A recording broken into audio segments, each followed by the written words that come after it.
dusanga ari abantu bigize igihangange bagatunga gusumba leta, ugasanga leta niyo iza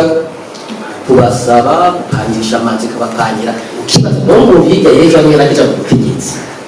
leta igiye kumupangira gute? Yakuye yagiye kuko mujamene yagije la loi des finances, ce sont des programmes chiffrés. Ce sont des programmes chiffrés. N'ejo Burundi mbere n'ijyane nabo n'umushikiranganji biga ca leta yandikira abandi bashikiranganji ngo barahagaritsa amazi y'amwana. Ijya ntibishoboka. Nta investissement zihaba ziramajaye. Ko biheruka ama investissement mato kuri bakaza. Kuri bakaza niho umenga habonekanye kuko imwe byo kugwa bikagira akamaro abanyagihugu. Nuko ico kintu cyuko budget de l'État yura un budget économique kugira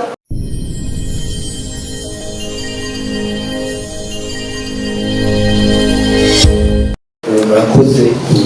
kusakaranya kugira icyo mvuze kucirwa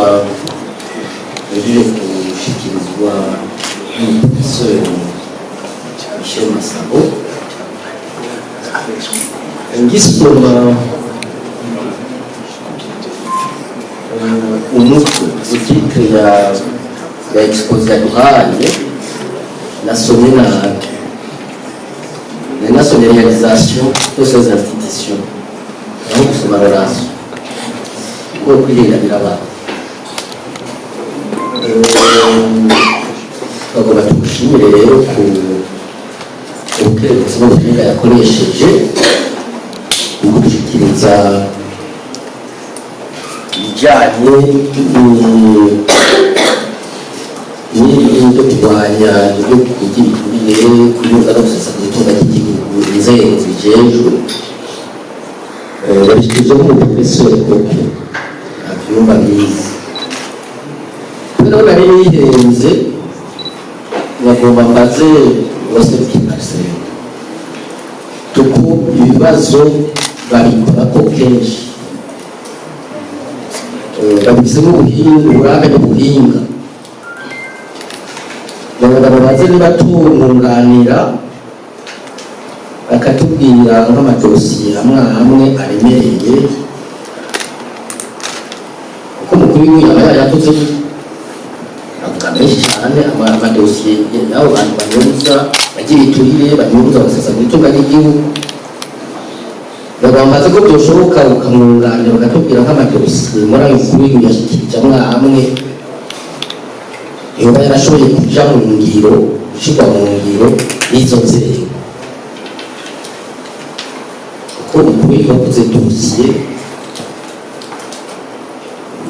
cyangwa by'umukuru w'igitegeko izo nzego nazo zikorera igihugu zategereza guca zija kuri ayo madosiye abo bantu bagafatwa abaje kuvuga ibyo abantu bagaha hari ibyo muba muzi mugabo singombwa mutabize nta kibazo mu madosiye yakurikiranye izo nzego agashyirwa mu ngiro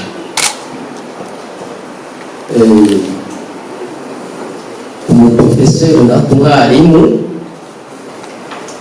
yatubwiye yuko izo nzego ari nyinshi kandi nibyo twazibonye nyinshi aravuga yuko zategerezwa kuzuzanya mugabo umuntu abyumvirije abirabye ntizuzuzanya zategwa kwa komplementeri mugabo uko yabisiguye zuzuzanya mu Kirundi barayamaze kumenyera byinshi biyimba kubera ari nyinshi ubu bamwe bikora ibyo bashaka uko babyumva uko babyifuza n'ubundi bizogorana kugira ngo abo bagira ibyo bituriye abo banyuruza bagasesa gutura ry'igihugu bashyira imbere gutunganya basubize abanyagihugu ibyabo nico gituma dusanga ari abantu bigize igihangange bagatunga gusumba leta, ugasanga leta niyo iza kubasaba gupangisha amazi ikabapangira, ukibaza n'umuntu yiga yejo amwe nakija mu butegetsi leta igiye kumupangira gute yavuye yagiye ukamenya yagiye bivaho abo badashyiraho n'izo nzego zijyanye no guhana abategetsi bakuru nabyo nyine ni ikibazo kujya yavuze cya hote kudo justice abantu babisabye kandi biringiye bwizwa shingiro kuki abantu batabahize bwizwa shingiro kuki abantu batabahize bwizwa shingiro ibyo byose byo kuza kudeklara ibyo bafise ntibabyubahirize muko bakaguma ngaho muri izo nzego nyine bitegeye bakaguma bitegeye jyewe nagomba ndamaze mu recommandation professeur yavuze ikintu kijyanye na révision des lois nabanda mubaze ko byoshoboka nk'umuhinga ibwirizwa shingiro rigashinga une mission générale kuri izo nzego zose une mission générale birashobora kuca mu bwirizwa shingiro hanyuma hakaba une loi organique igera izo nzego zose ikatugera zose mugabo hakazoba rero n'amanuwa spécifique cyangwa amareglema kuri institution imwe yose ibyo bintu byo kuvuga ngo abantu barigenga ngo bakora kuriya nibyo bindi nka service nationale de l'enseignement ibyo ikora turabizi ni ukuza kumviriza abantu ngo batutse inzego ibi ntabyo bakora kandi ibyo byari bikenewe ko bakurikirana muri ibi kugira ngo itunga ry'igihugu ntirinyuze ntirisesagure ibyo byose rero habaye nka inegura organique imwe ku izo nzego zose nibyo icyo bifashije ku imeyere collaboration ukuntu bakora bagahuza bakuzuzanya ireke igihugu kigeze habi le professeur yavuze n'ikijyanye yuko hariho akarusho avec icyo bon siwe yabivuze n'ibihari le budget programme ni nziza kuko burya mwene ibya budget la loi des finances ce sont des programmes chiffrés c'est des programmes chiffrés n'ejo bundi mbe n'ijyane na mwe mushikiranganje bijya ca leta byandikira abandi bashikiranganje ngo barahagaritsa amazi y'amwana bijya n'ibishoboka n'amaprograma bashize none yahagaze n'ajya amaprograma wenye n'ubwiwe bigacira muri leta icyo kintu gufatwa n'umushikiranganje wa mbere amaze kwevaliwa aho bagejeje l'exécution de la loi des finances pour l'exercice par exemple y'utuyo 2024-2025 ariko we ukaza wahagaritse igiharuro gusa erega le budget de l'État c'est igiharuro ce sont des programmes chiffrés ziteza kuba réalisés ijyanye rero ibyo byose rero biva ko iyo budget programme abantu batarayitegera neza batarumva neza ibyaha bivyo irengera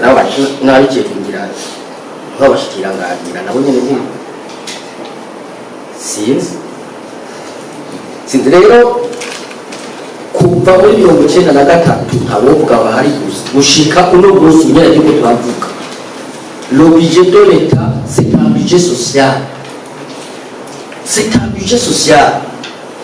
Ce n'est pas un budget économique. C'est un budget social. Ni mishahara, ni budget de fonctionnement, ni ma mission, kuri mituka, kuri mbuzu, gutembera mu ndege. Na investissement zihaba, ziramajaye. Ko biheruka ma investissement mato kuri bagaza. Kuri bagaza ni humenga habonekanye kuko imyego cyo kuko bikagira akamaro abanyagihugu. Nuko icyo kintu cy'uko budget de l'État yoba un budget économique kugira izana yandi mahera tuzoza turajya kuko itabaye économique tuzoguma muri bituringo la franc yo igeze murabyo igeze rabiyo igeze franc y'uburundi abantu bango isukari yaduze yibonetse witoro byaduze iyo byabonetse ibi nibi byaduze si ibintu biduga burya n'amahera atagaciro nk'andi by'abantu bahazi nuko ko tutimbura tugira amahera tutimbura uko timbura rero no ruhera he ahanye nibyo rero cyo nagomba kuronka ku muco icyambere niba yo mwunganira ngo mu gihe bishoboka bidashoboka nta kibazo ku madosiye hamwe n'ingorane zo baza habe kugira abo bantu ayo madosiye bayakurikirane kugira abanyagihugu dusubizwe ibyacu. Aba professeur nawe namwaje niba mission z'izo nzego zoshobora kuja mu bwizwa shingiro, hari mission generale, ama mission spécifique agashirwa nko muri wa organique yuzikira zose, hama akazoba n'ayandi mategeko aza arashirwa mu ngiro kugira zikore zuzuzanya yuko itunga ry'igihugu rikingiye, abagira ibiturire bahanwe, abanyurwa bose mu gihugu bahanwe, hama twiteze imbere. Murakoze.